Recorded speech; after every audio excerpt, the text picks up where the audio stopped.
Hi నమస్తే అందరికీ.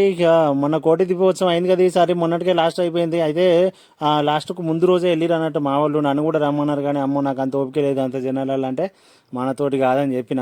అయితే ఇక పాప కూడా పోతా అన్నది. ఎందుకంటే పాపకి దేవుళ్ళు దైవారాధన అంటే చాలా ఇష్టం అన్నట్టు. సరే పోనీ అనుకున్నా, కాకపోతే తొందరగా వస్తారేమో అనుకున్న. 5:30కు బయలుదేరారు. అక్కడికి వెళ్ళేసరికి 6:30 7 అయినట్టుంది. ఇక రాత్రి తొందరనే వస్తారు అనుకున్న, తినకుండానే పోయిరు. ఇక ఆడి పోయినాక మా పాప ఫుల్ ఎంజాయ్ అంట. దేవుడికి దీపారాధన చేయడము, ఆ పాటలు డ్యాన్సులు బాగా ఎంజాయ్ చేసిందంట. నాకు చాలా హ్యాపీగా అనిపించింది పాప అట్లా బయటికి వెళ్ళే యాక్టివిటీస్.